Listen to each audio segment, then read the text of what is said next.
A lot of this isn't going to make sense to you, and I'm sorry about that. I'm just going to start at the beginning, with the house.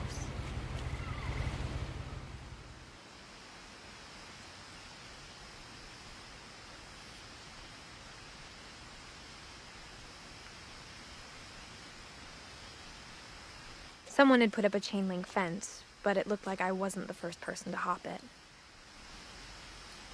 My brother Milton disappeared when I was 4. It was like the house just swallowed him up.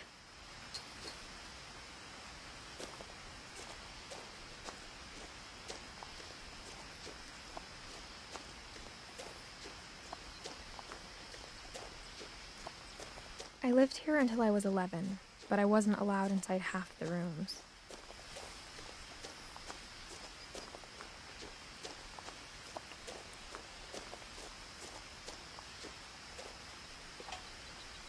Inside the mailbox were bills from 7 years ago, marked urgent, open immediately.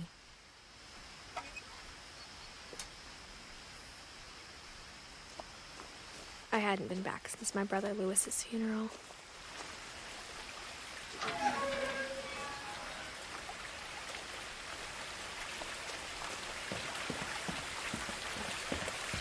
In her will, my mother left me a key, but didn't tell me what it unlocked. Maybe she thought I'd know, or she thought that the mystery would be enough to bring me back.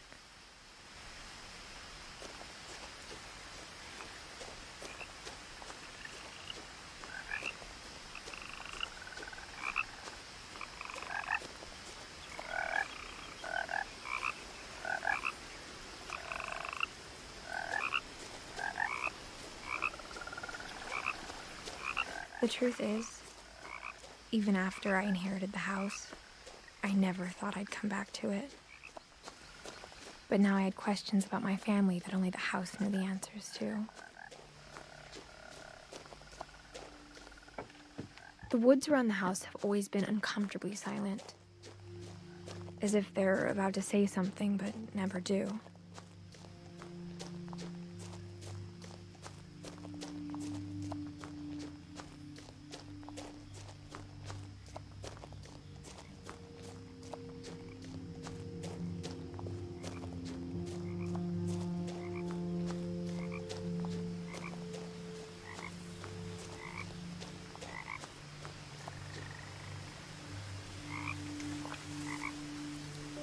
The house was exactly like I remembered it, the way I'd been dreaming about it.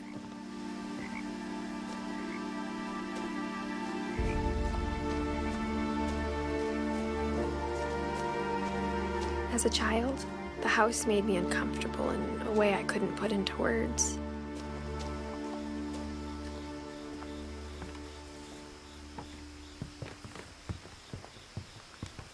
I asked Edie once about the dragon in the pond. She said it had killed her husband. I was 6. It seemed like an odd joke to me, even then.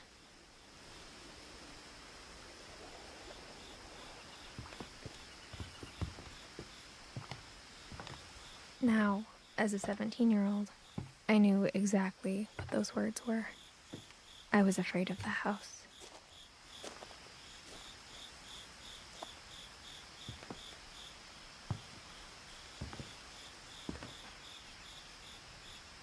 I hoped the key might unlock the front door.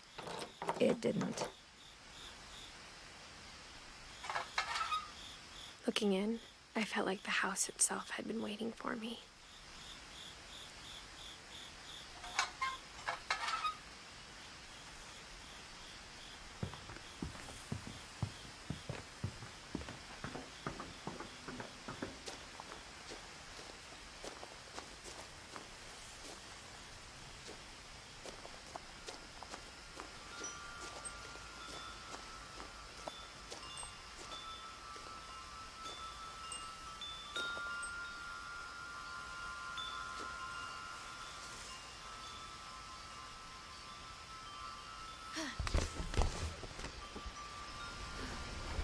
Crawling through the doggy door used to be a lot easier when I was 11.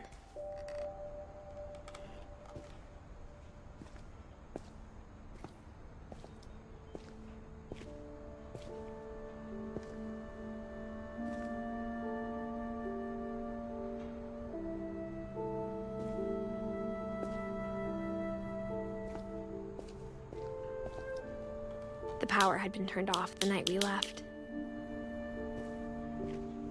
For the first time in years, I felt like I was home.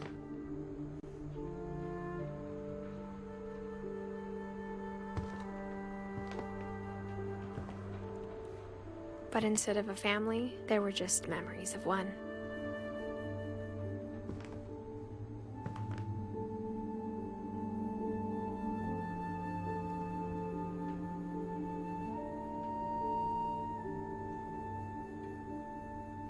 Like how after Louis started working at the cannery, we all got sick of eating salmon. Except our cat, Molly.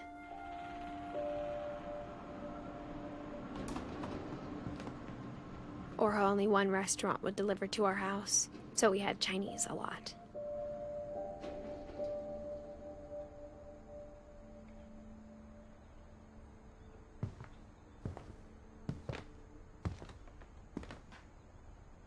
Nothing in the house looked abnormal. There was just too much of it, like a smile with too many teeth.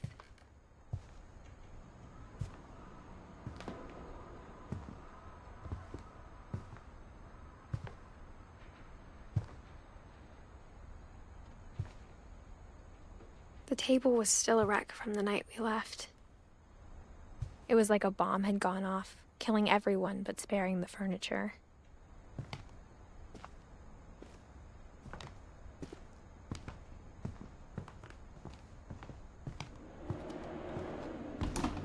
My mom was the only one of us who could imagine Great-Grandma Edie living in a nursing home.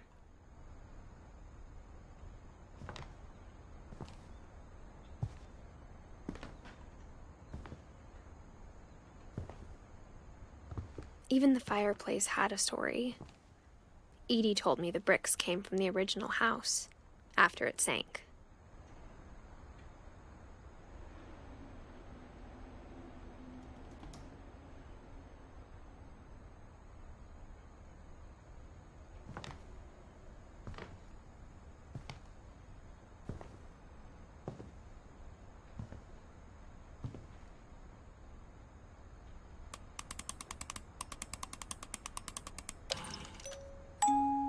Great-Grandpa Sven built a music box for Barbara, along with the rest of the house.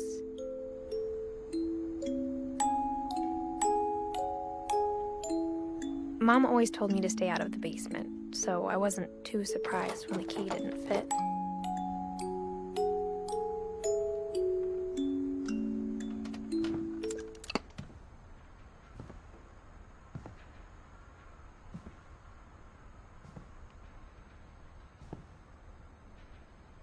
A lot of things got left behind in the whirlwind of that last night. My mom wasn't much of an optimist, but she never stopped believing that my brother Milton was alive.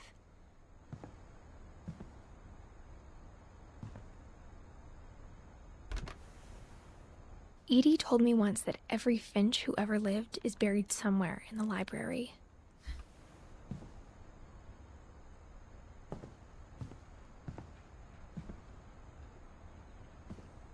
After Milton disappeared, Mom sealed up all the bedrooms. Then Edie retaliated and drilled peepholes.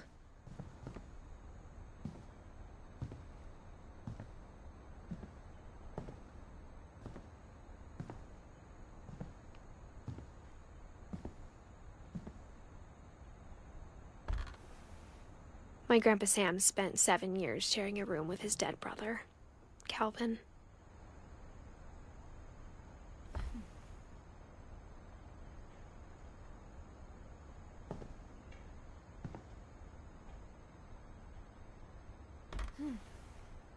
The last time I was in Edith Sr.'s room, I was 10 and she was painting my portrait.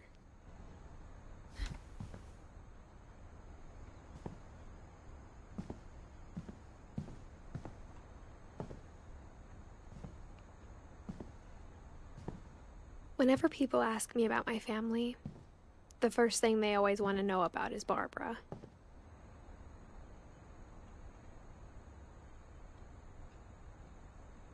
Edie's father, Odin, built the original house.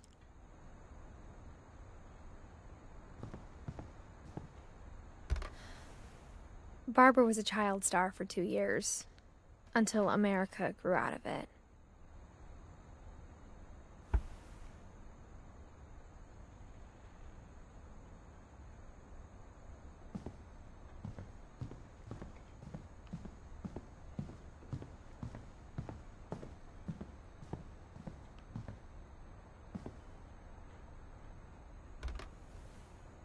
Molly always seemed like a girl I could imagine being friends with, if she hadn't died in 1947.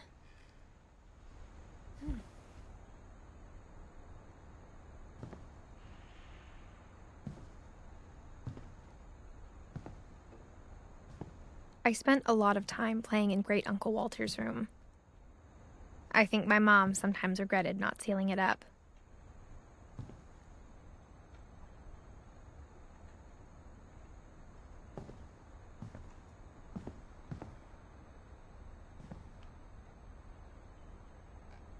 Lewis told me there were secret passages, but I never believed him.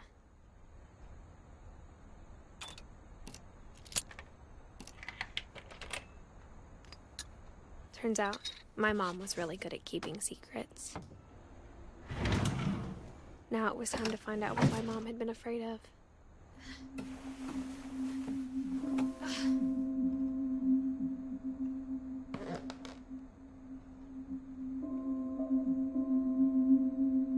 From the paintings on the wall, it was clear my brother Milton had been here before me.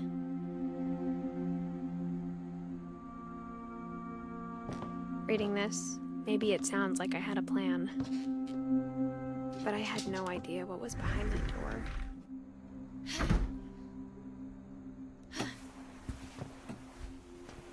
Just like I had no idea where all this was gonna lead.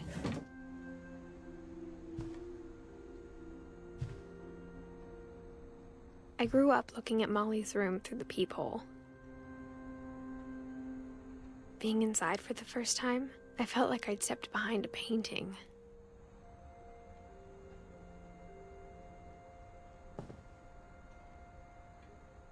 Molly's gerbil had a tiny bedroom with its own even tinier gerbil cage.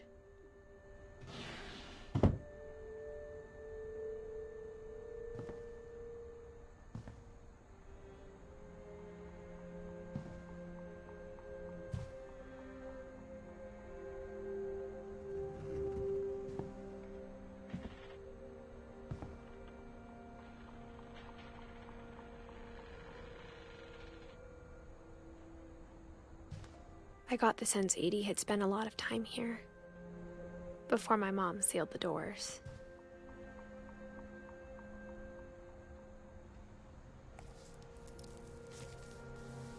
December 13th, 1947. Dear Diary, I'll be gone soon, but I wanted to tell somebody about what's gonna happen. It started when Mom sent me to bed without dinner. I woke up and I was starving, so I looked around for something to eat.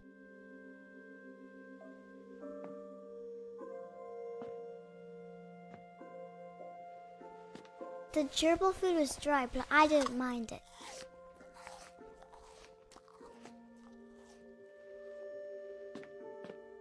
My Halloween candy was all gone.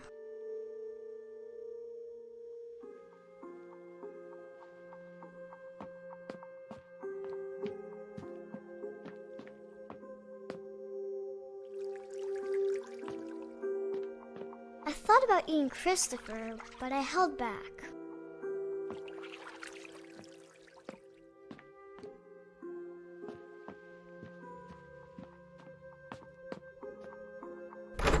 Mom, can I come out now? Sweetheart, it's late. Go to sleep.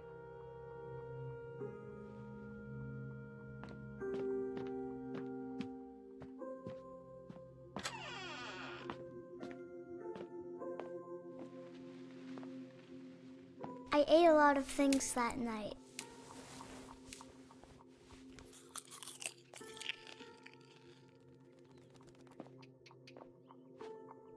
I kept eating and eating.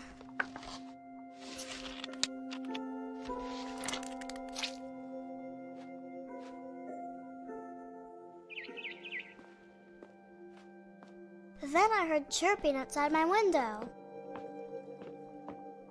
It was a barn swallow going back to her nest. I reached out for her.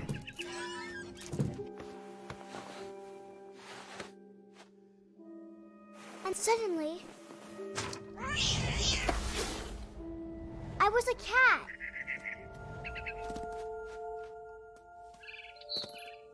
I tried to be quiet, but the bird was really scared.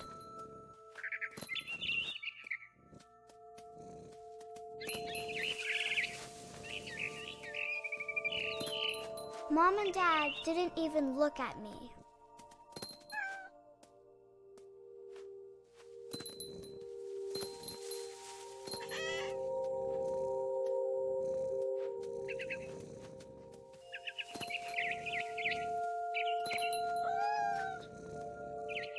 I jumped and I almost got her.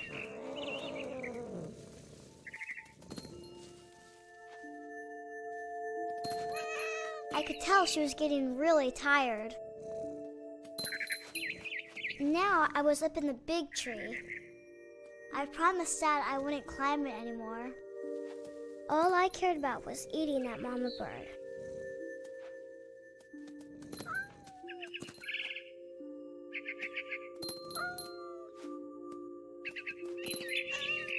I gobbled her up. And suddenly, I was an owl. First, all I heard was the wind. Then I heard little teeth nibbling in the grass.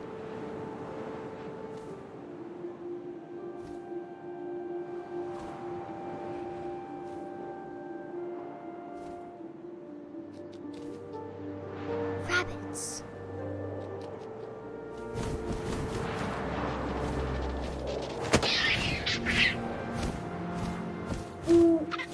I imagined his face looking up and seeing mine through my talons. I swallowed him up, and I didn't chew one bit. Then I flew off to find something bigger.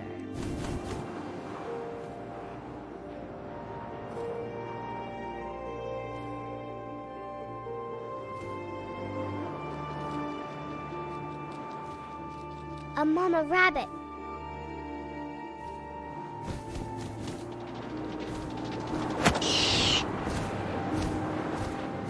She was almost too big to carry. I started choking, but I couldn't stop eating. And suddenly, I was a shark.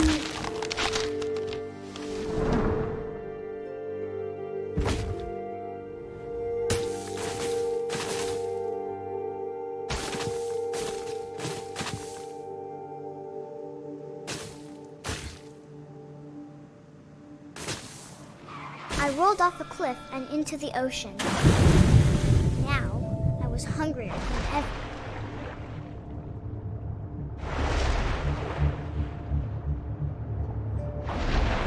I wanted fat, juicy seeds.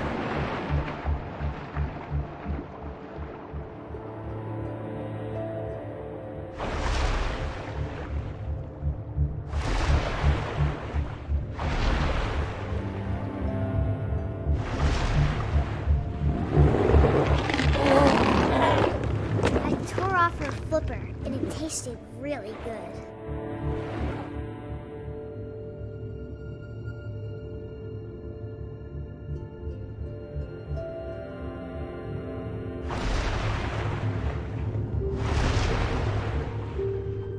I grabbed on tight. When I was so hungry, I jumped out of the water. When I opened my eyes, everything had changed.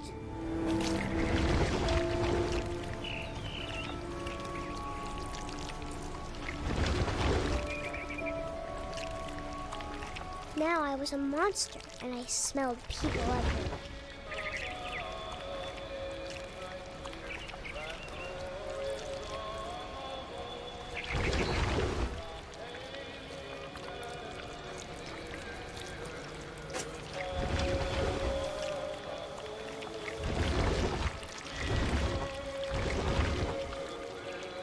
I was big, but I moved real quiet.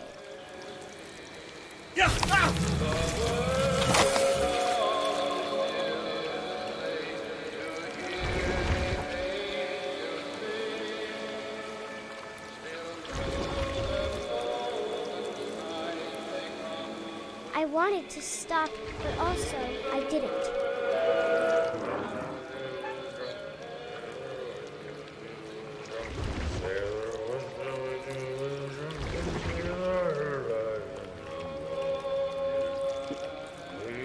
Belly with a rusty razor, his belly with a rusty razor, his belly with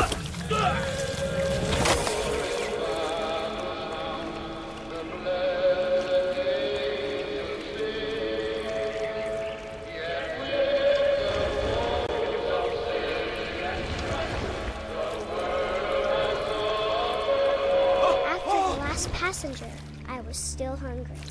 And across the water, I smelled something new. Something I had to have, so I swam towards it.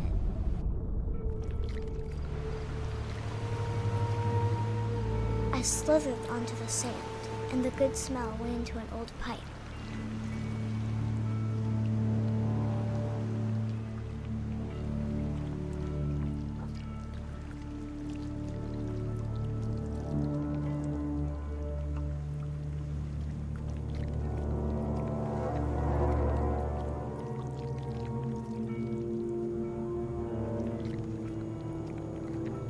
I got closer and closer.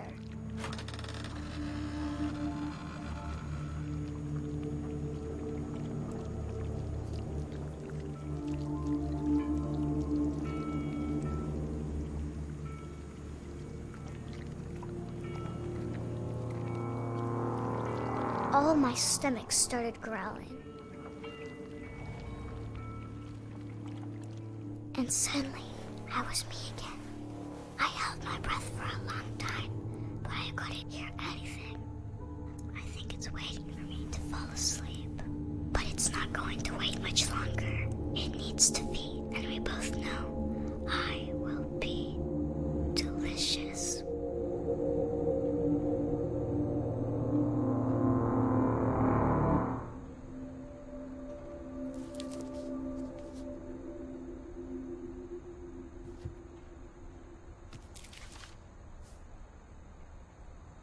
I'm not sure if I believed all of that, but I'm sure Edie would have.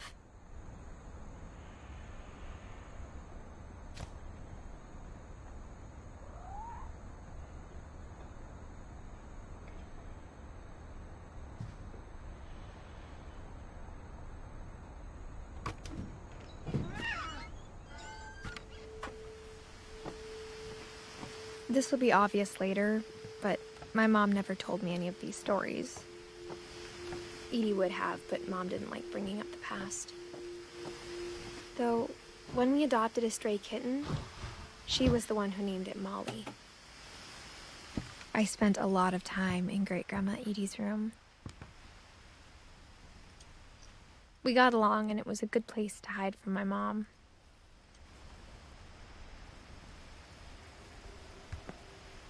Louis died a week before we left, but Edie had already started to memorialize him. Edie knit me a new pair of gloves every year, just in time to replace the old ones.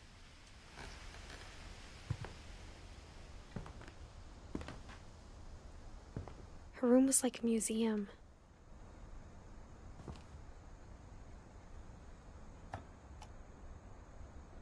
For 500 years, the Finches have been famous throughout Norway for their fortune. And misfortune. Odin Finch buries the latest victims of the family curse, his wife Ingeborg and their newborn son, Johan. On January 7th, 1937, he set sail with his family and his house, hoping to leave the curse behind. But 40-foot waves off the coast of Washington send the house and Odin to the bottom of the sea.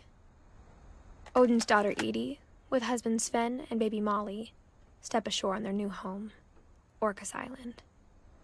Odin Finch is the first to be buried in the new family cemetery. His daughter Edie is already dreaming of a new Finch house.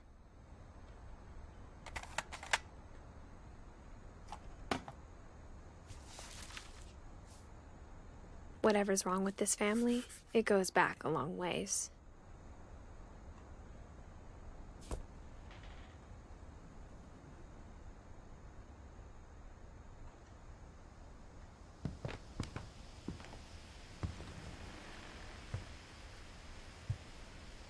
When Edie told people Sven was killed by a dragon, she could also have said he was building a dragon-shaped slide that collapsed. She could have, but she didn't. Even in her 90s, sometimes Edie seemed a lot younger than my mother.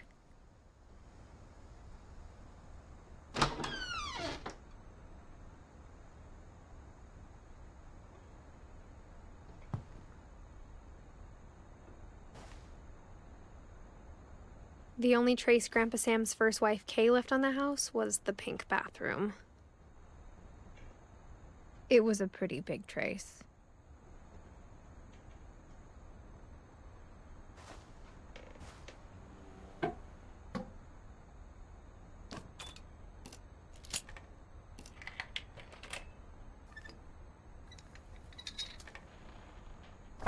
There's a secret in this bathroom.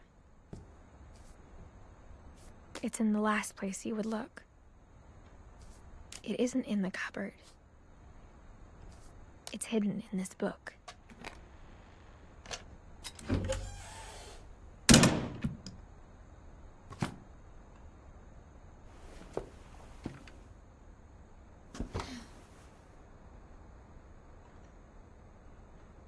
Sven gave Sam an old camera he'd refurbished.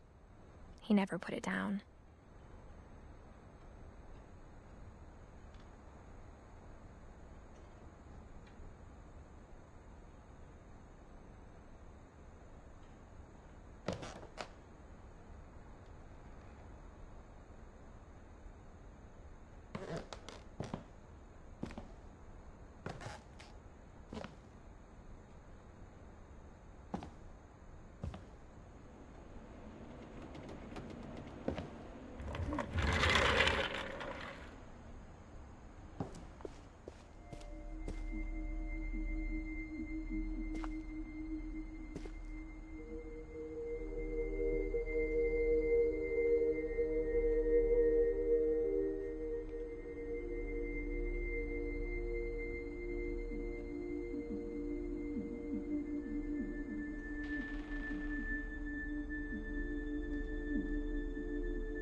I knew Grandpa Sam had a twin, and that he never talked about him.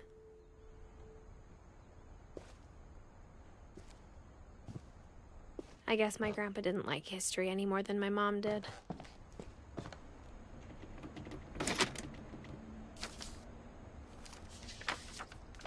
How I Want to Remember My Brother by Sam Finch.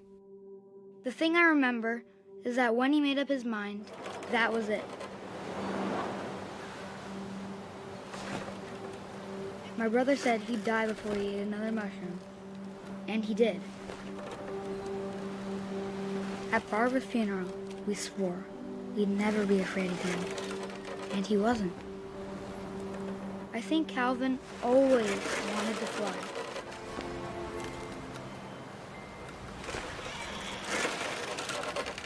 Sam! Calvin! Dinner's ready! Coming! But that day, he finally made up his mind to do it. I told him going around was impossible. Maybe if I hadn't said that, Calvin! I'm not gonna tell you again! maybe if the wind hadn't picked up, then maybe he'd still be here. But I doubt it.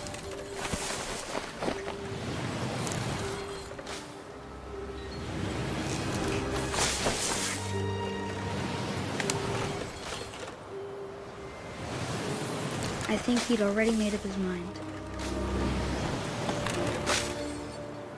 That's what I want to remember about my brother.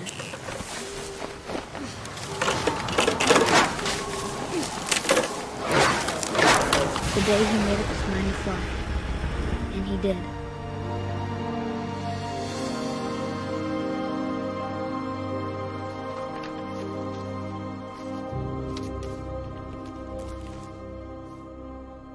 Calvin's story felt strangely familiar.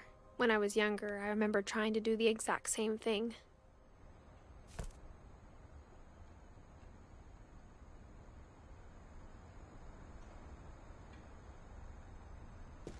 After the funeral, Edie roped off Calvin's half of the room.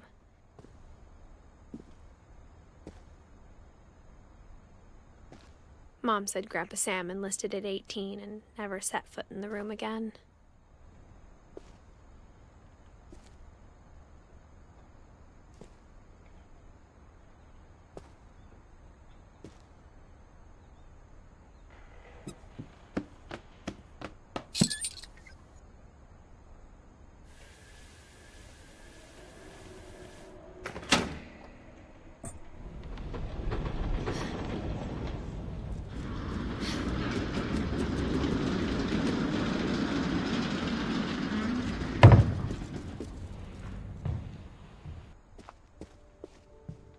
The passages were a pretty tight fit.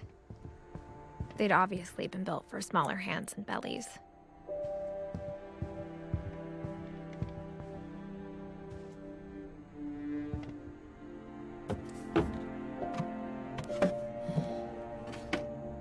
Growing up, I always thought of Barbara as a child star.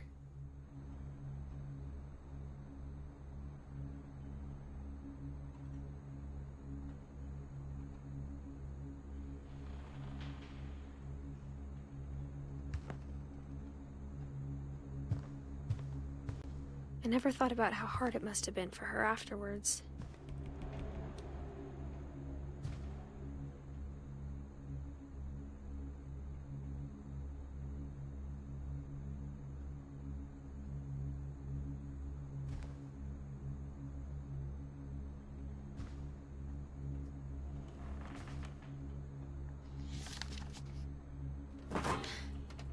Of all the stories people wrote about Barbara's death, I'm surprised Edie saved this one.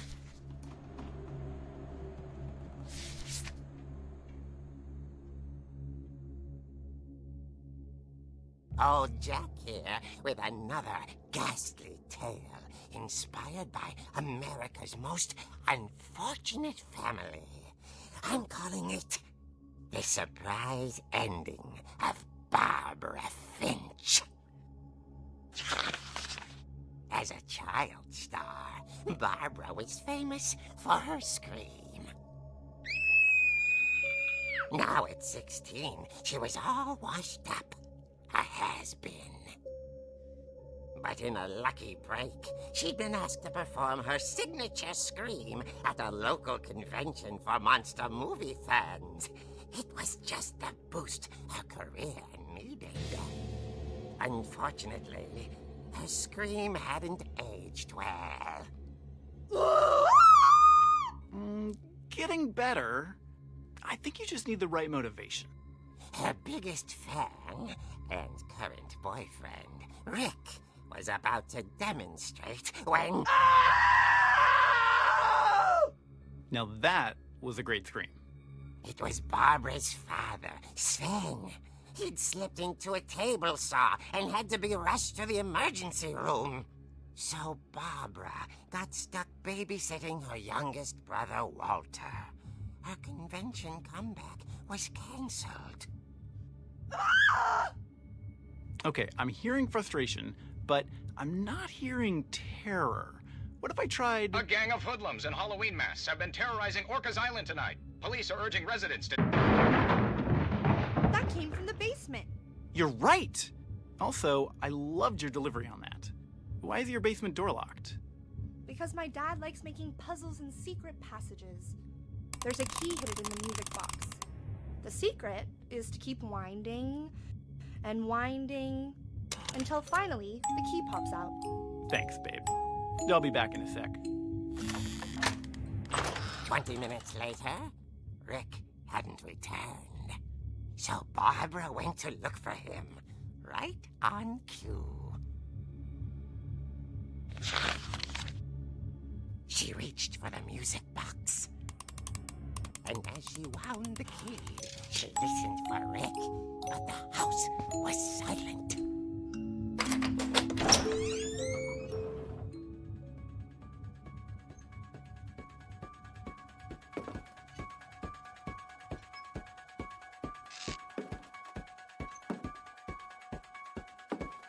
She found Rick's crutch and imagined the worst.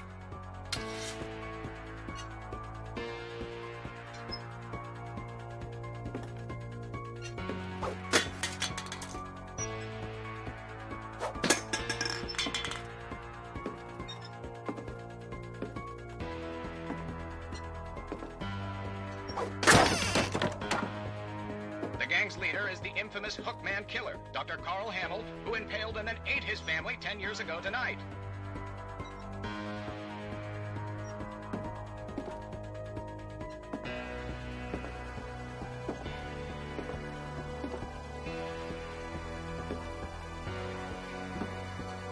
Oh, Finch rattled and grew still.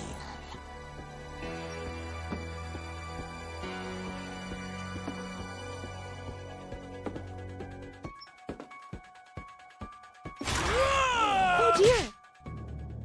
Oh! Rick?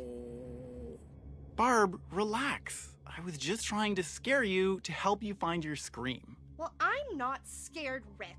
I'm furious. Then act furious. All I'm getting from you now is that you're hurt and confused and She threw him out, but she kept a little something to remember him by. Barb, have you seen my other crutch? And she was still holding it when she fell asleep watching the late picture show. Hours later... Barbara! Walter, what's going on up there? Ah! Okay, I'm coming up, but if this is a trick, you're dead, Walter.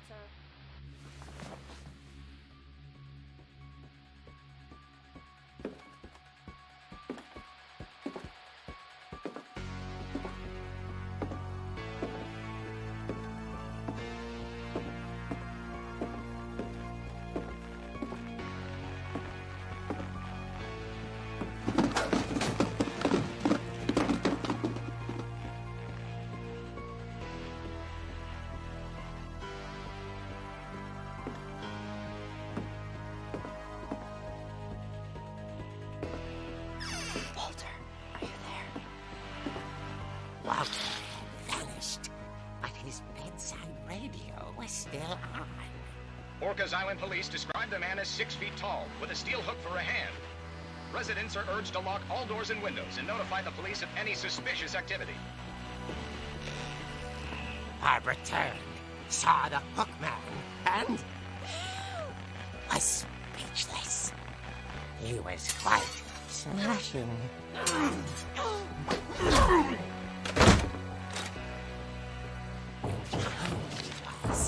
He couldn't get enough of Barbara. Okay, Barbara, there's gotta be another way out of here.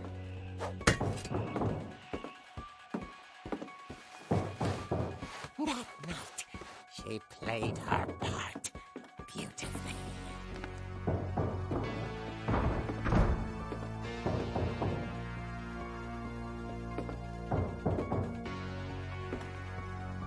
Molly's door hadn't been opened in years. The hinges groaned.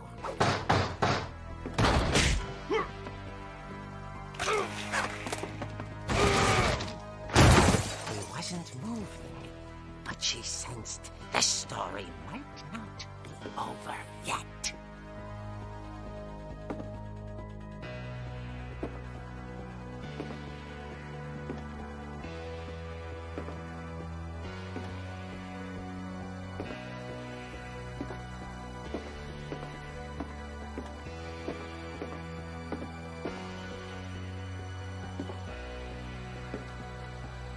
The hookman had vanished. She listened for his breathing, but all he heard was...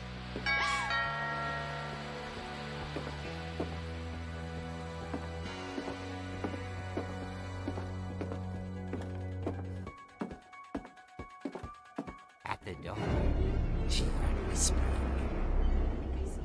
It was coming from inside the house.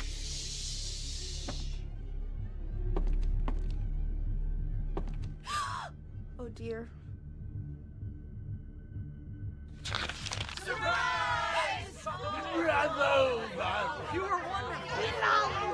The monsters had come to surprise her. For Barbara, it was a dream come true. Then she saw what kind of monsters they were, and she realized what was about to happen. She was going to be famous. And with her final breath, Barbara Finch gave the performance of her life.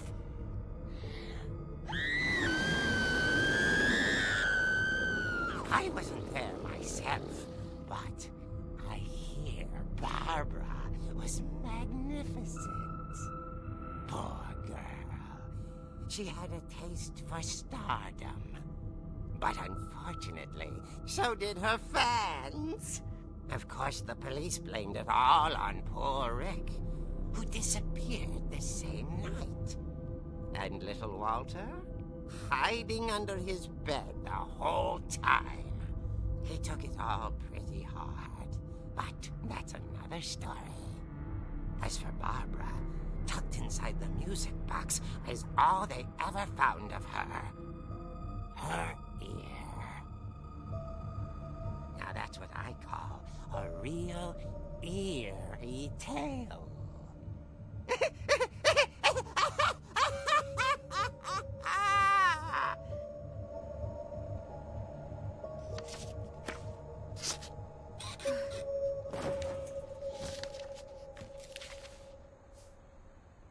Edie told me all Barbara wanted was to be remembered, as absurd as that comic was. Maybe what Edie saw was a happy ending.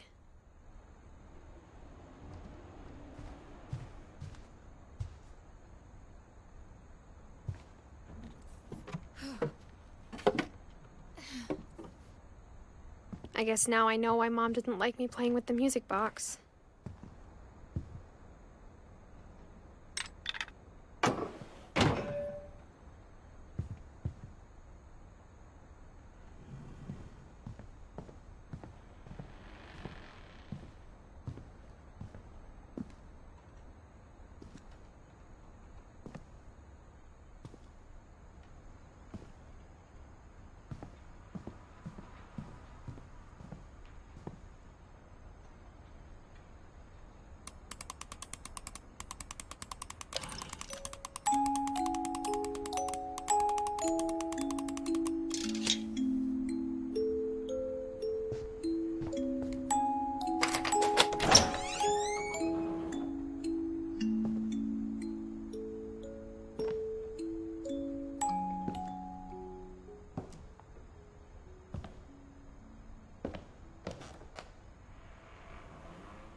Mom said the basement was off limits, unless I wanted another tetanus shot.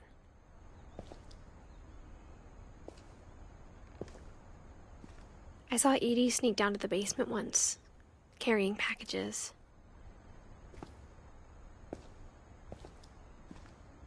I thought maybe she was hiding presents.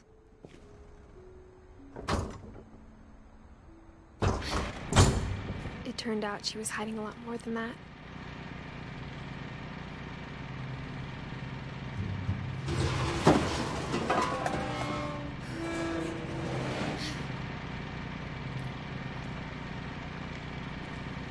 I remember asking Mom once about where Walter had gone.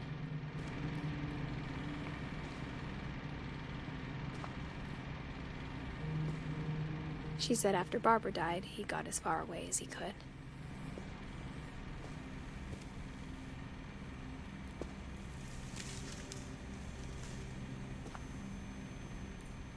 If there's a pattern in all these stories,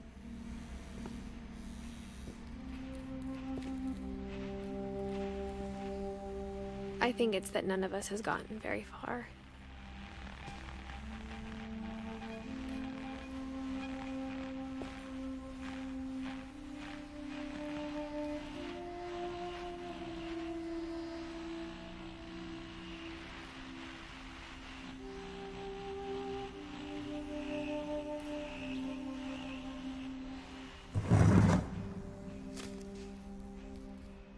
Goodbye, everyone.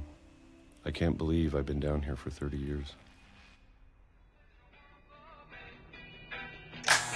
On that first day, after the shaking started, I didn't think I'd survive a week.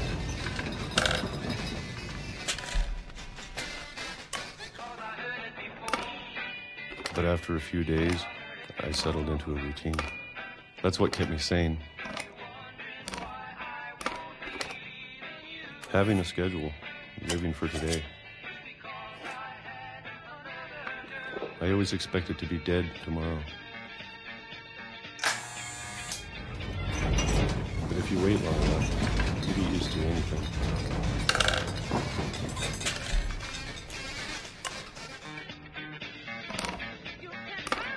Even a monster on the other side of the door starts to feel normal.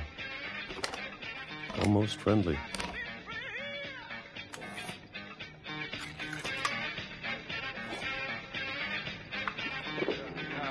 And then one day, everything just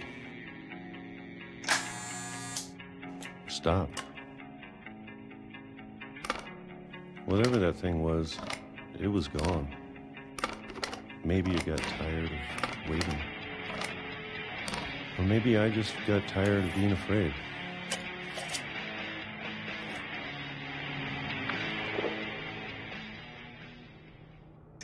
It's been a week now, the longest in 30 years. I'm done waiting. I have to leave while I still can.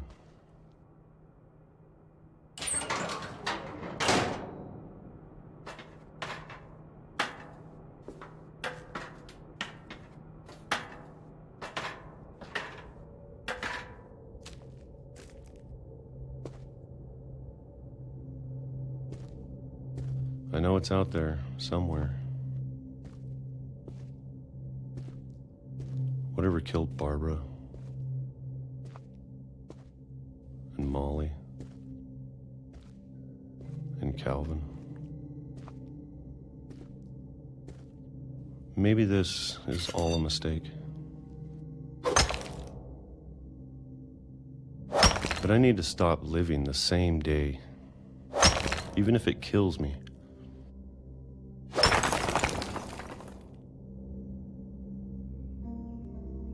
Whatever's out there, I want you to know I'm ready for it. I'm going to appreciate all of it, especially the food. I don't mind if I only have a year left.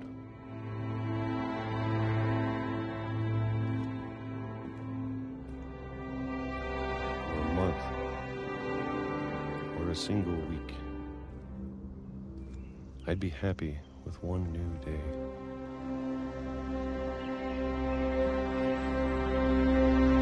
I can already imagine the sun on my face.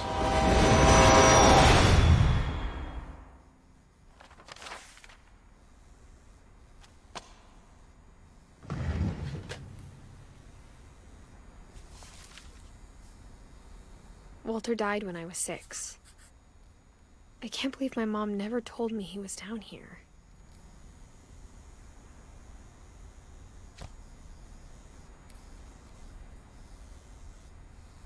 I'm sure my mom was trying to protect me.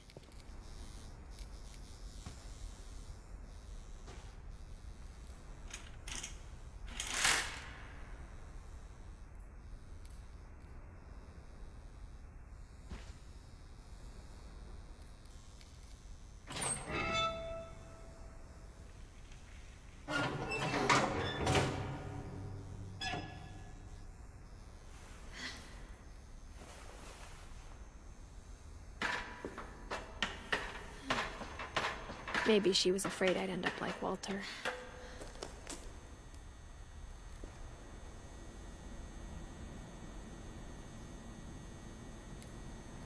But if she never told me about an uncle under the house, I can only imagine what else she was hiding.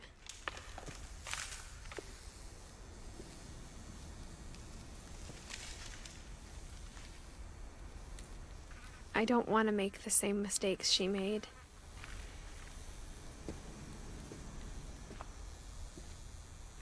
Trying to bury something that's still alive.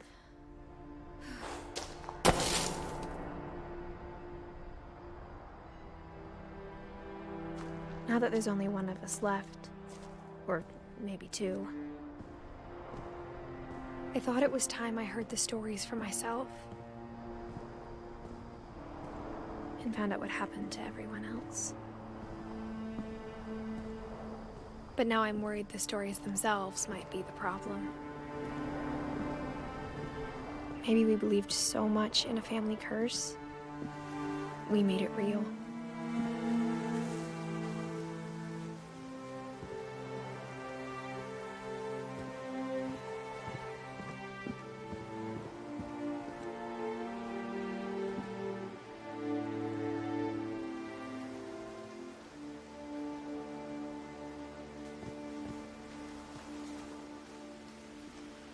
I don't know if I should even be writing this.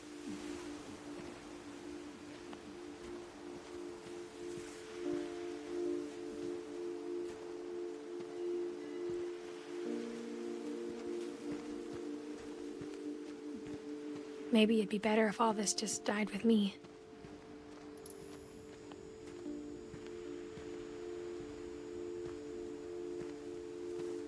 But I thought you should know about your family.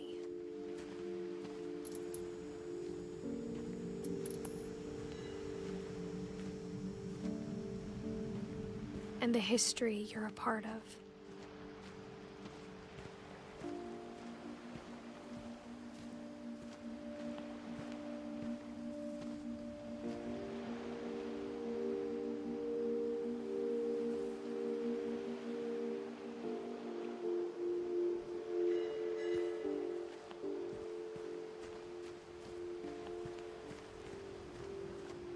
Though to be honest, I feel as lost as you probably do right now.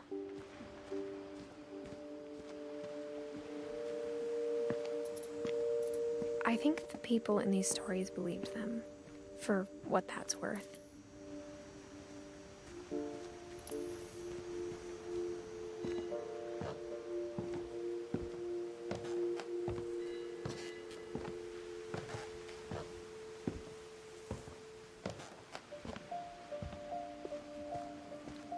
And when you look at the house, at that history of imagination and stubbornness and madness, any of it seems possible.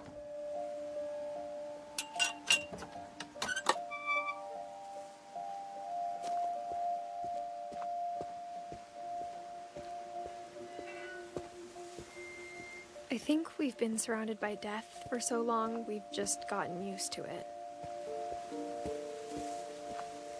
What kind of family finishes building a cemetery before starting the house?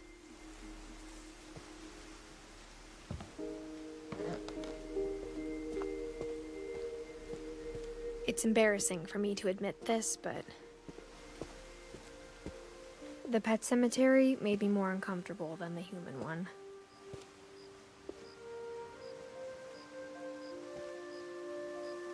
Three of the gerbils were mine, and 2 had been my fault. Sven built the house, but it was Edie who designed the cemetery.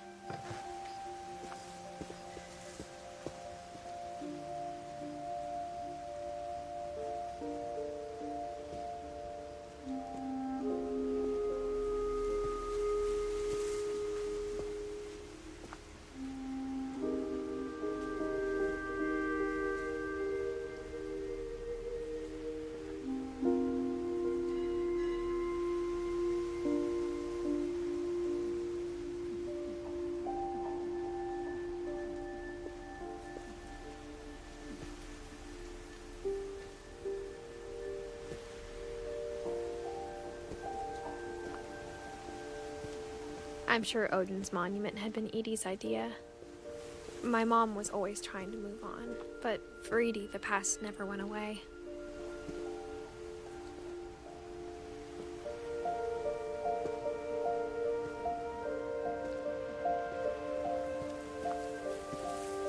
She could see it poking out of the water at low tide.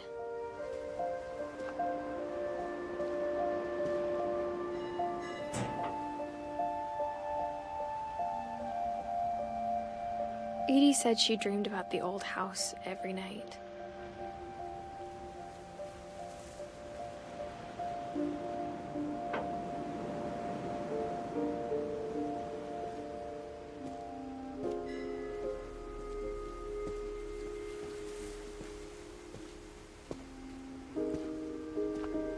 Edie's side was always easier for me to understand. But the older I get, the more I can see where my mom was coming from.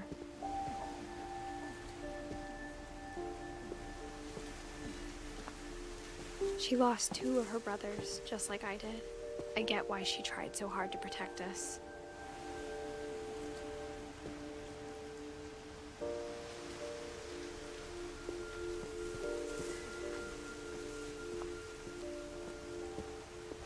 There's so many things I wish I could ask my mom now.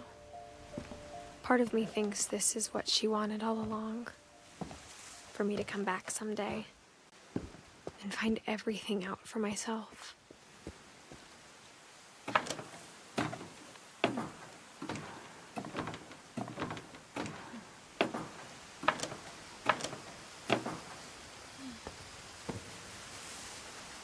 But looking back on it now, if she told me there was going to be so much climbing, I never would have come when I was 22 weeks pregnant.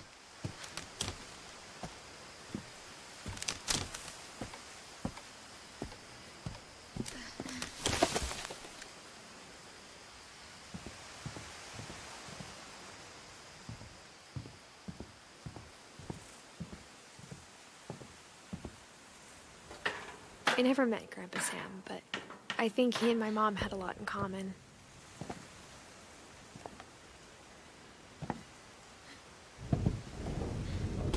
They were both pretty intense.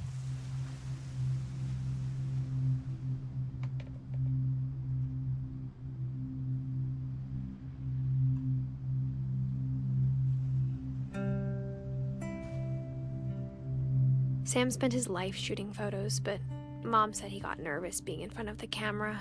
I guess we're all afraid of something.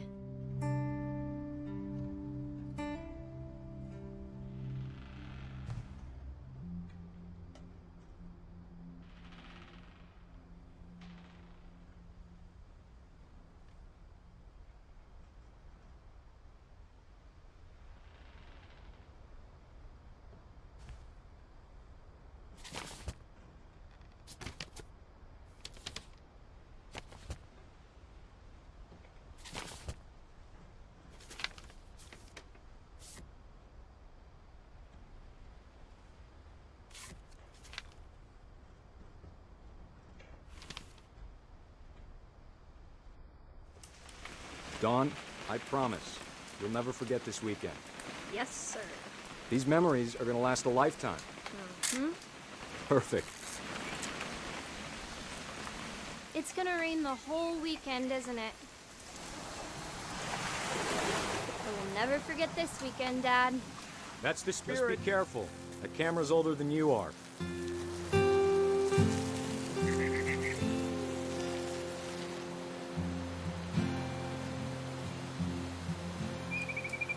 You're right, Dad. It's starting to clear up. Still freezing, though.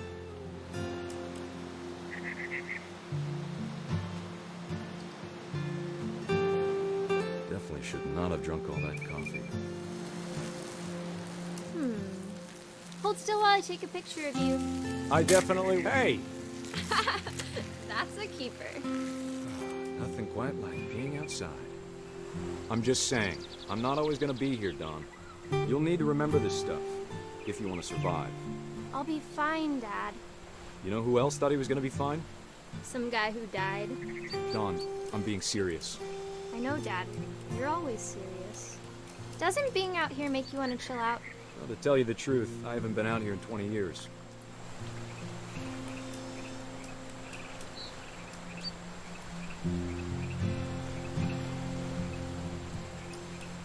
Dad! Good eyes, Dawn.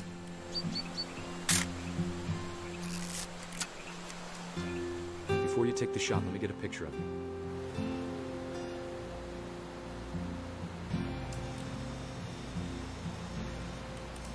Dad, I... Just breathe. Turn off your imagination. Focus on your target.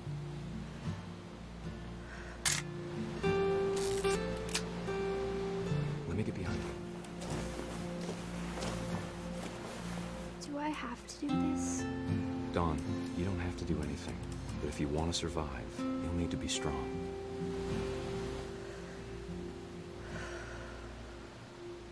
Now keep yourself squared up, elbows down, like we practiced. Great shot, Dawn!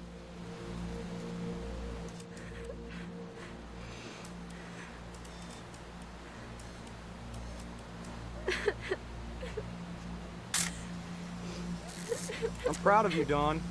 Always remember that, okay?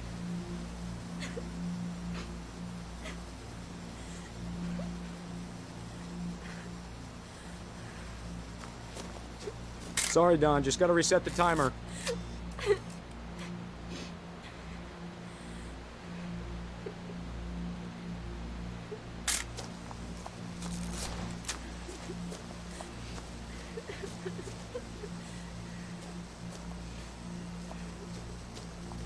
Dad, it's twitching. I think That's it's totally normal, Dawn. Just focus on the camera. Try not to think about... Dad!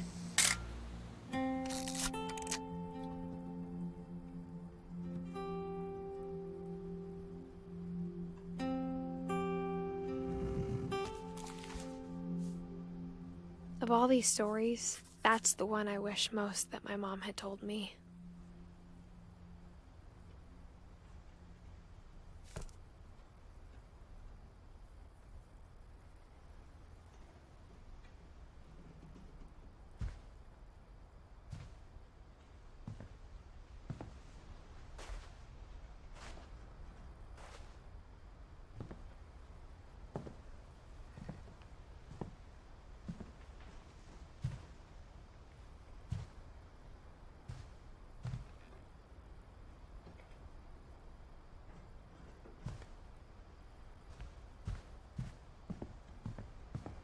Instead of hiding from death, Sam seemed to go out of his way to meet it.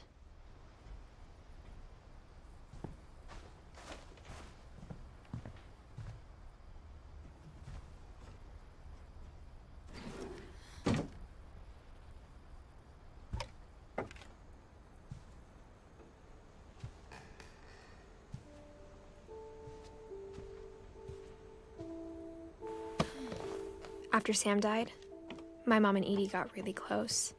They'd both lost a lot.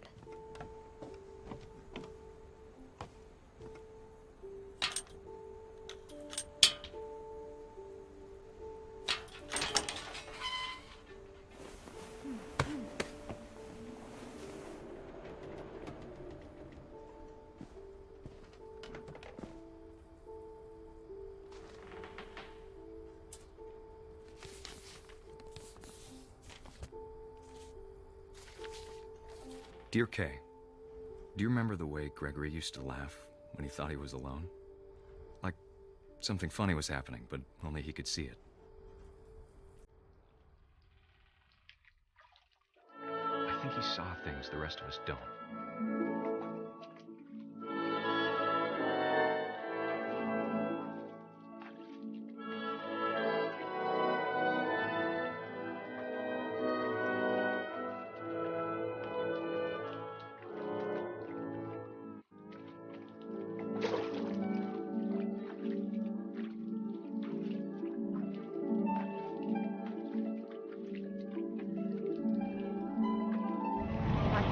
Gregory, it's time to...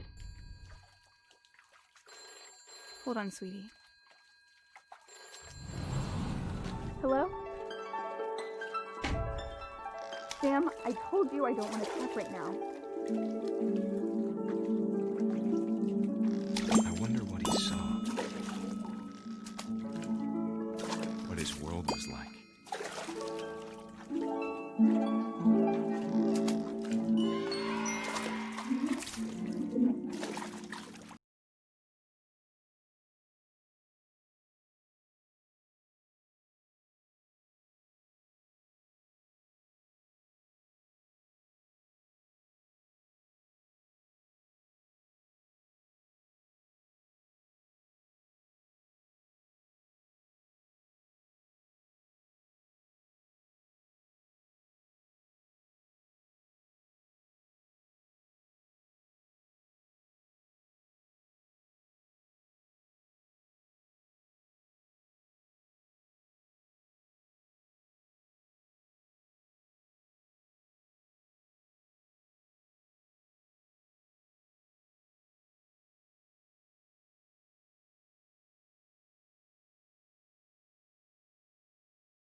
Happy.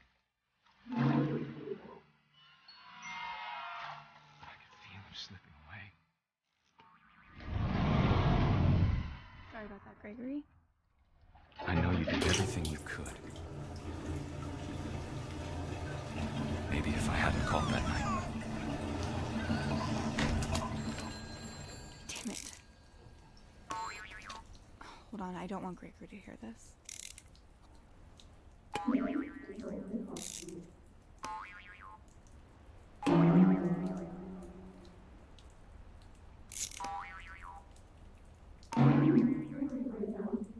wish he could have told us about the world he saw.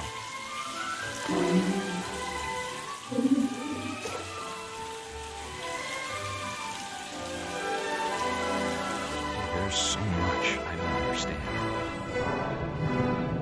about Gregory, about everything.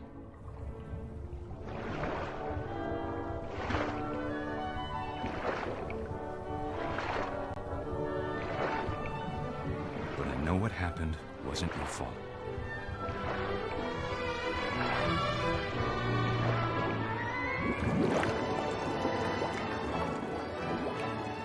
I'm sure he's happy. And he'd want you to be happy too. Good luck, Kay. Love, Sam.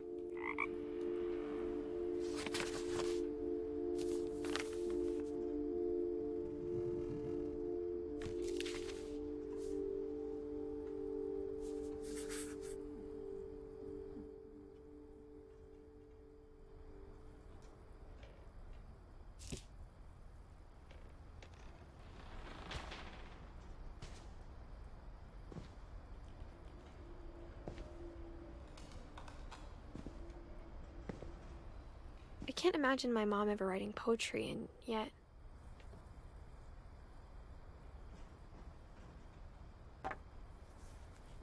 A poem for Gus, who always said the wedding was a bad idea. Our father never hit us kids, at least not very hard, before the day my brother said with teenage disregard that he'd be dead before he'd see a wedding in our yard.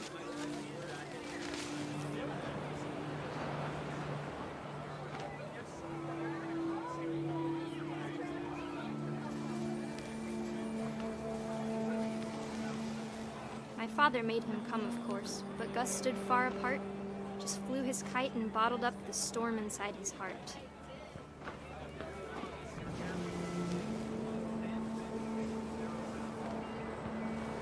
I tried to talk him out of it, but though he'd never met her, "We don't need a stepmom," were the words that I now remember. pronounce you husband and wife.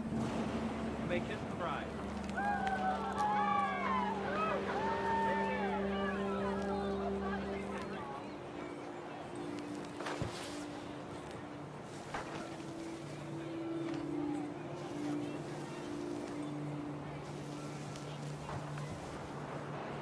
When the time for photos came, Dad ordered him to Come here. But Gus declined and as a sign held up his middle finger.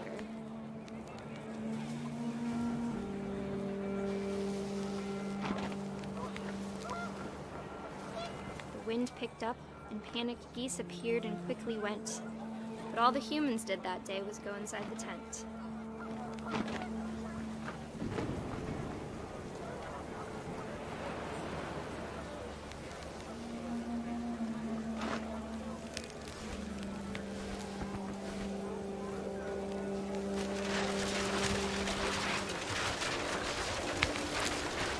The rain came down in buckets then, but no one seemed afraid that nature might destroy the tent our dad had crudely made.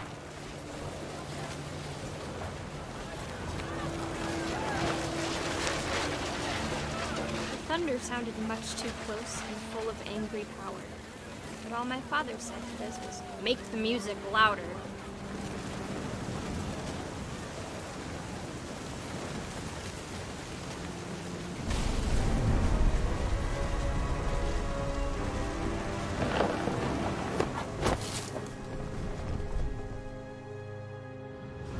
I wish that I could truly say I thought about you on that day.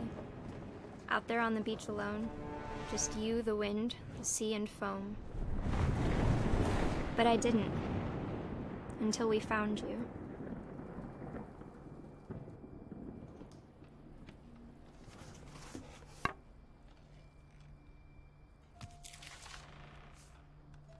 She never talked about him, but Mom told me once if I was a boy, they were going to name me Gus.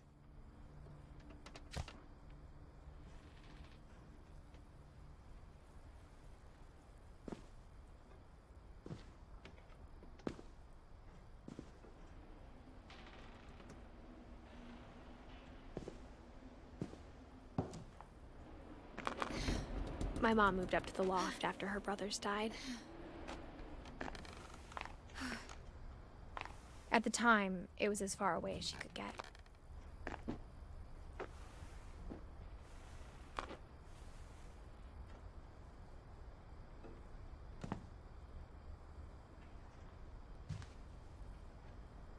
Religion was another thing my mom never talked about, but I think it helped her a lot after her dad died.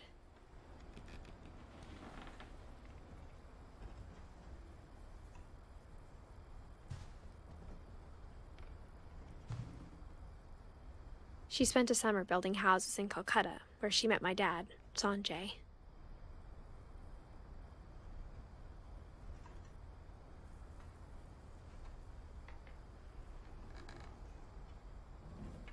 My mom moved to India a week after graduation and got a job teaching English. Louis was born a year later.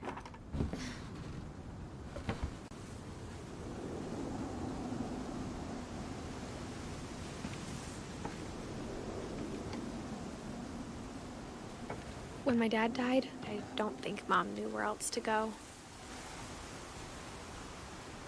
I'm sure Edie was happy to have her back.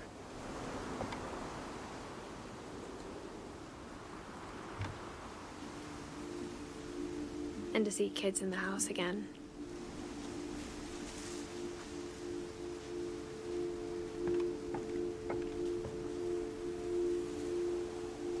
The house had to get a little bigger, but Edie was used to that.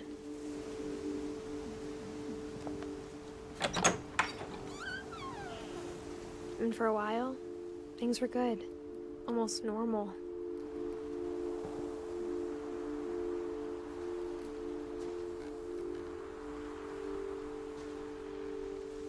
But it didn't last.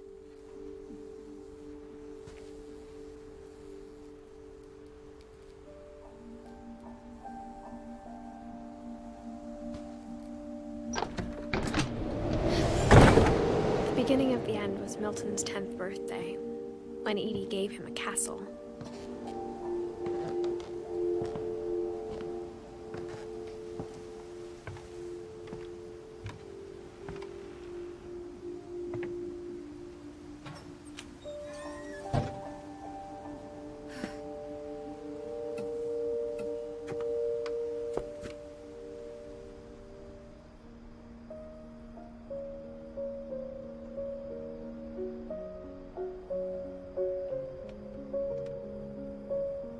I think Edie was happy to finally have another painter in the family.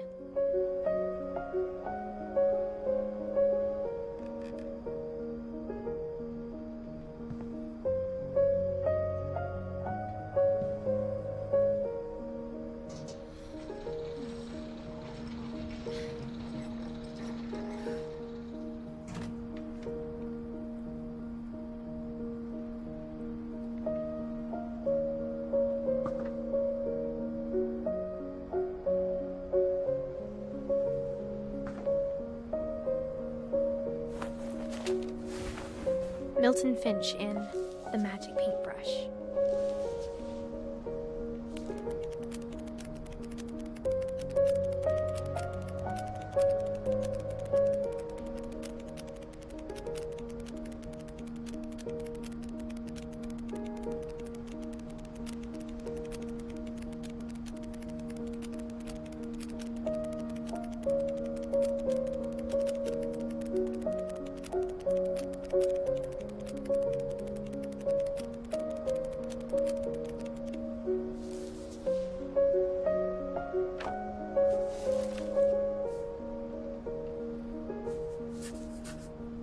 I was 4 when Milton disappeared.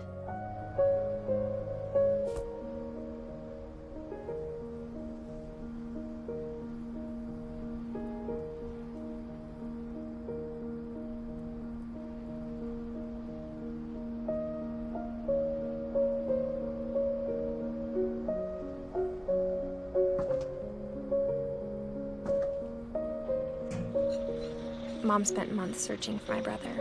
Then she sealed the doors.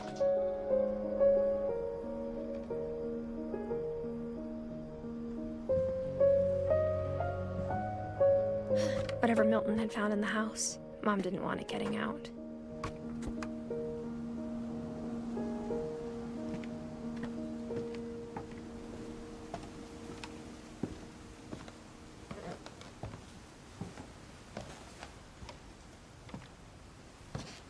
Mom definitely blamed Edie, but I think Louis blamed himself. After he graduated, he just spent more and more time in his room, until Mom got him a job at the cannery.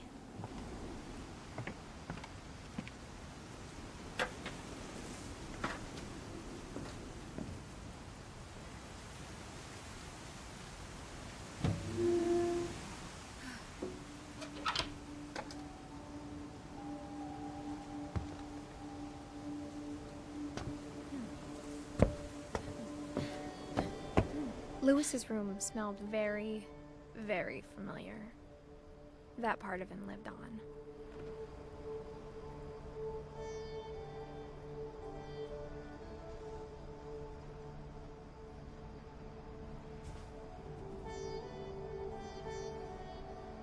He was so proud of being Indian. I think for him, it was a way to be something other than just a Finch.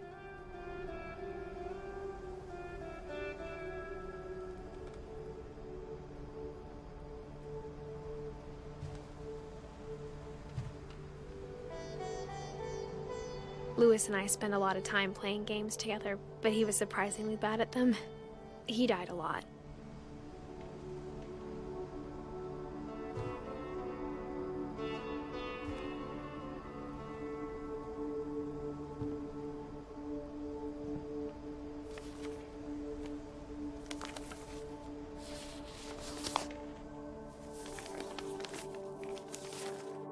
Dear Mrs. Finch, as Louis's psychiatrist, I can understand your desire for an explanation.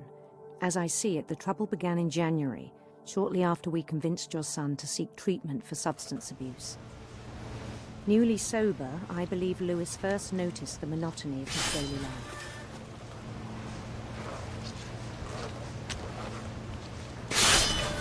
He kept working at the cannery, but he withdrew part of himself. In our sessions, I saw the same behavior. His mind began to wander.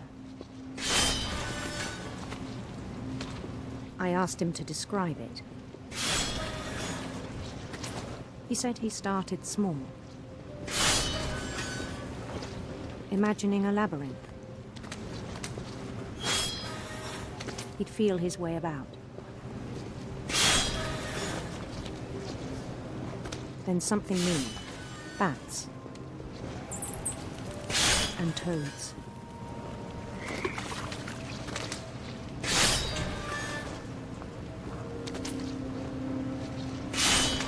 And things that have not names. He knew it was all in his head.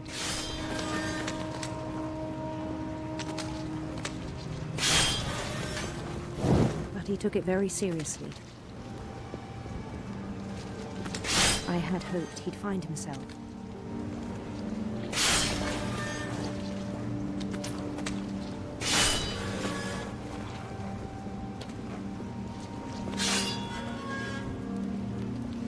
But he found something more. I worried about him then. Daydreaming at the cannery. I spoke with his boss. But he said Lewis had become a model employee. Methodical, tireless, focused.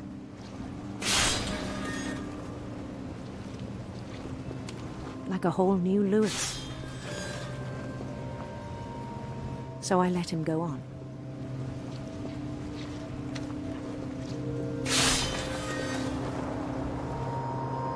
I even encouraged him. It seemed very promising at first. He told me he'd made a new friend.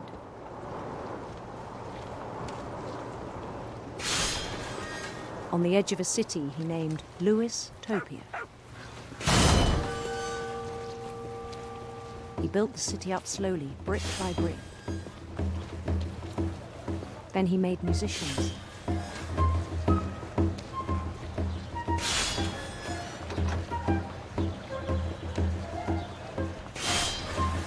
And songs for them to play. He talked about starting a band. And he was always humming something. Every day his imagination grew stronger.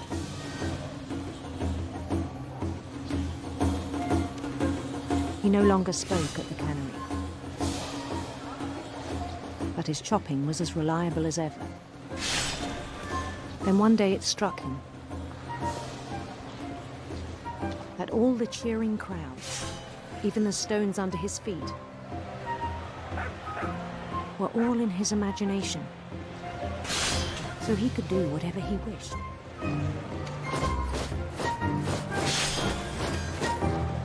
He held an election for mayor, and he won. They begged him to stay, but his mind was already wandering. It became a game for him.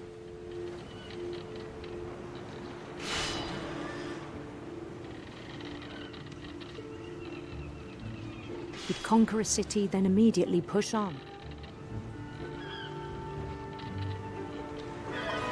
New Louisville.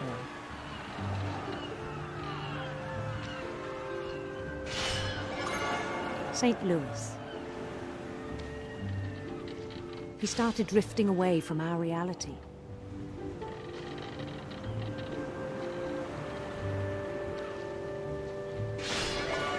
Minneapolis, until one day he forgot to go home from the cannery. Even as his mother pleaded with him, part of Lewis kept sailing on.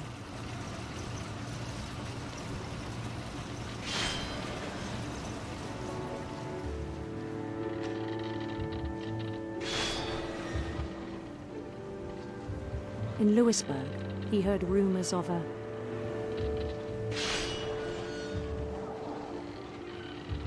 handsome queen.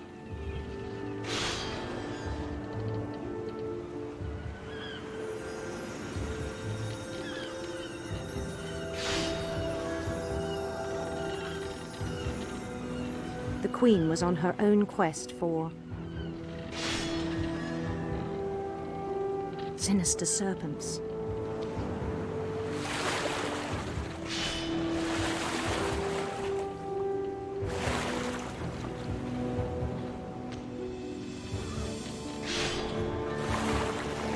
He followed the sound of her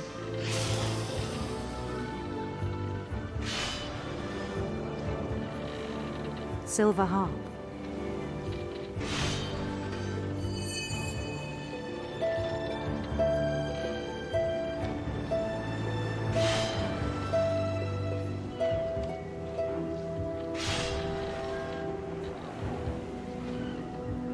His chase led him to a golden palace east of the sun and west of the moon.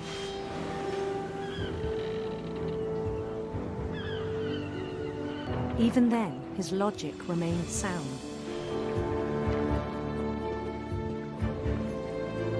He knew the world was all in his imagination.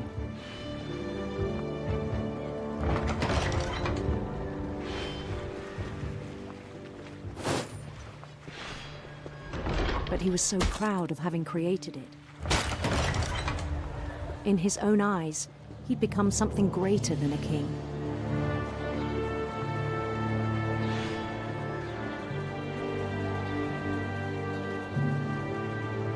For someone who'd never known success in the real world, I think it was overwhelming.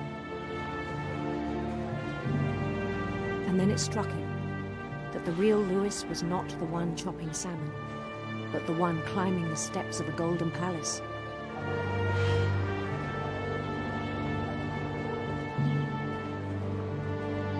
My imagination is as real as my body, he told me.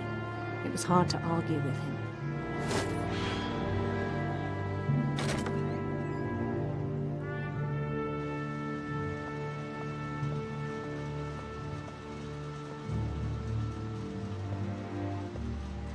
He began to forget the world we know.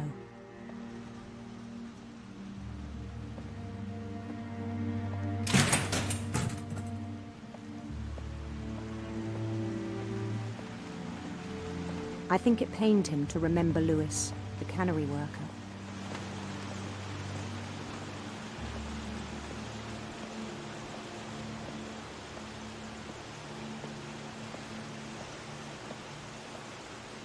He began to despise the man with a royal contempt.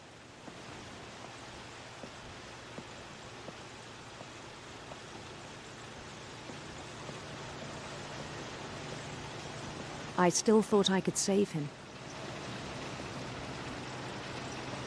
Even after he said he was being crowned king over all the lands of wonder. The palace would be packed with his companions.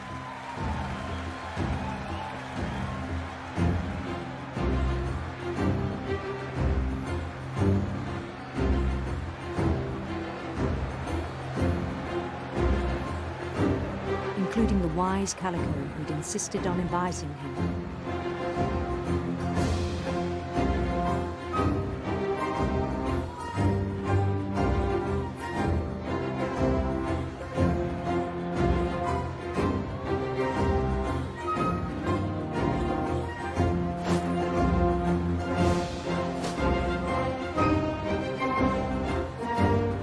His queen waited, holding his crown.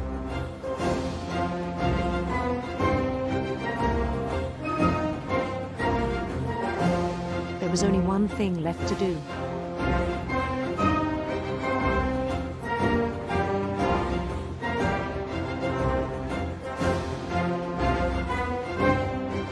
Bend down his head.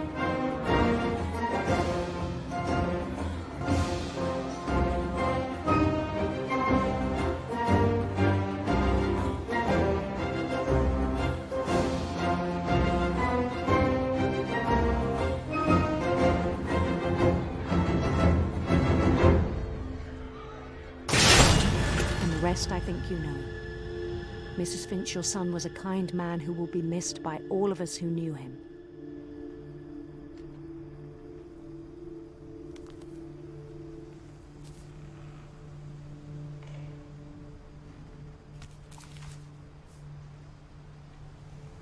My brother was really cool. I wish you could have met him.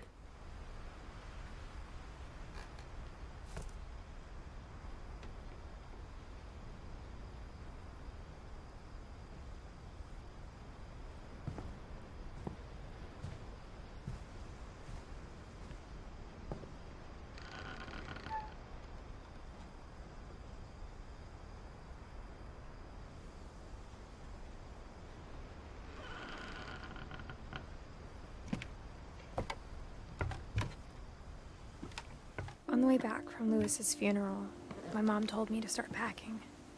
She waited until the day before we left to tell Edie. I'm not sure if she wanted to make it easier or harder.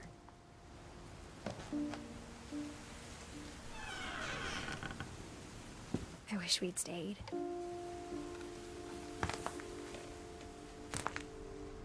But I understand why we left.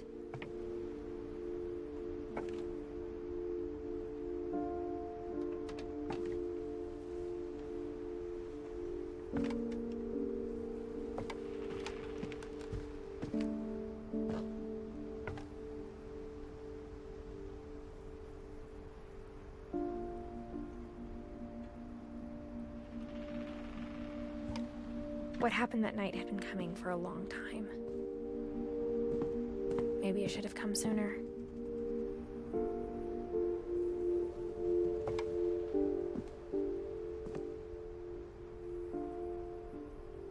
But it had to end one way or another. All that's left now is to tell you about that last night.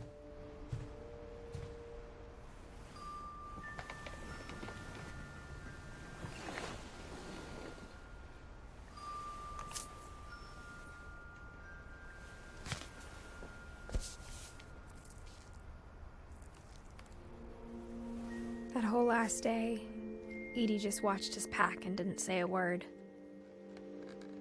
Until supper, when she raised her glass and said, "To our final night together, and all our final nights apart." Grandma, you know what I said about alcohol. Some of your medications are very Edith, specific. I left a present for you in the hallway. Why don't you go open it? The grown-ups have to argue now. I'm sorry, you're right. We're all leaving tomorrow. Let's just enjoy our last... I'm not leaving. Edith, you're excused.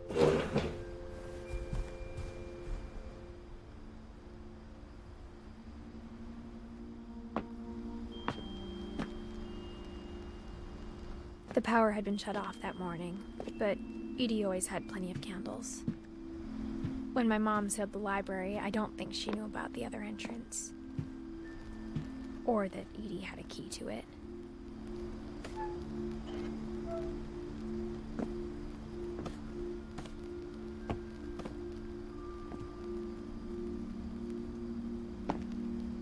That thing you're afraid of isn't going to end when you leave the house. Edith has a right to know these stories. My children are dead because of your stories. I think it's best if Edith and I leave tonight.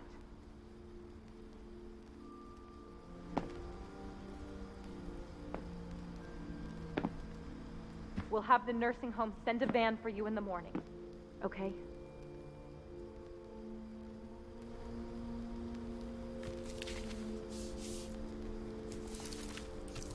Dear Edith, there's so many stories I wish I could tell you, but there's only time for one. This is about what happened on the night you were born. That night, the tide went way, way out.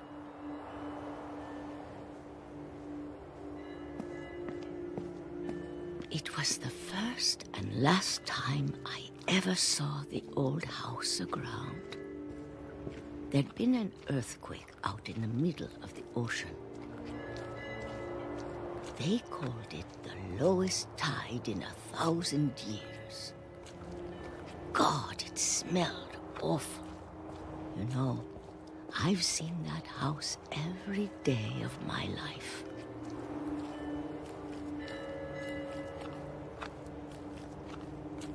But I never thought I'd go back to it.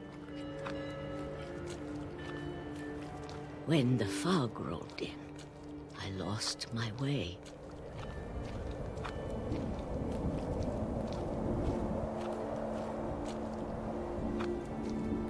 I got turned around.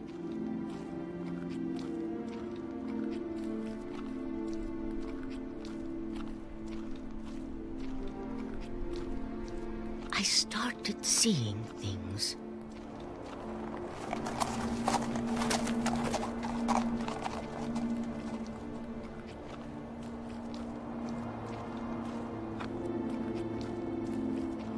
Things I'd forgotten had ever existed.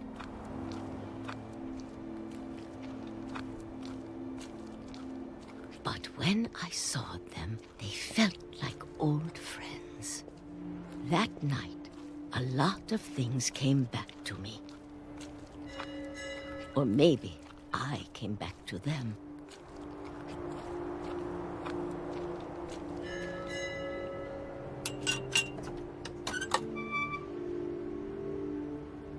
Things I can't explain, but that I need you to try and... Edith, what are you doing in here? It's mine. Edith! Mom, you're gonna rip it! Let go! I kicked and screamed, but Mom dragged me to the car.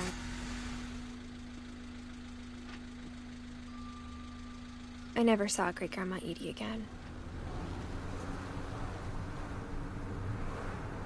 The next morning, the van came to pick her up, but she was already gone. After that, we moved around a lot.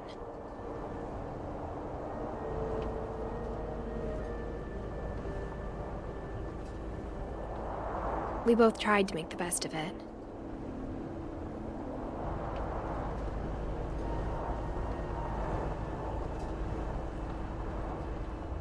A few years went by.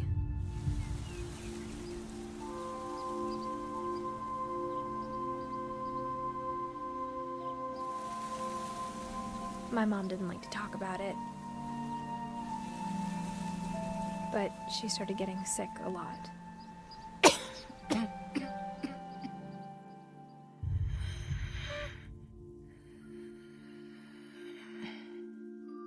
She got better for a while, and then she didn't.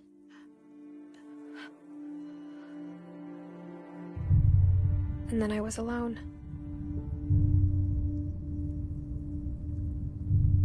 The last Finch left alive.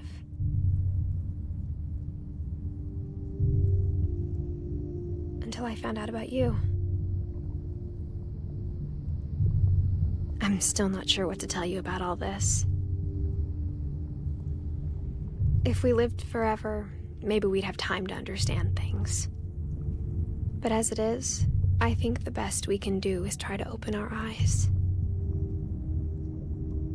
And appreciate how strange and brief all of this is.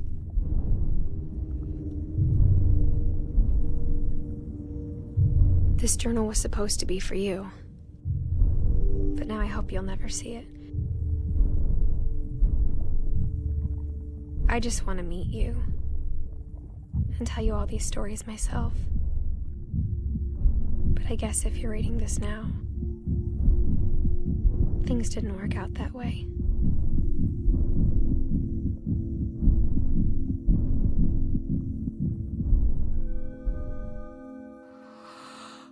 This is where your story begins. I'm sorry I won't be there to see it. It's a lot to ask, but I don't want you to be sad that I'm gone. I want you to be amazed that any of us ever had a chance to be here at all. Good luck.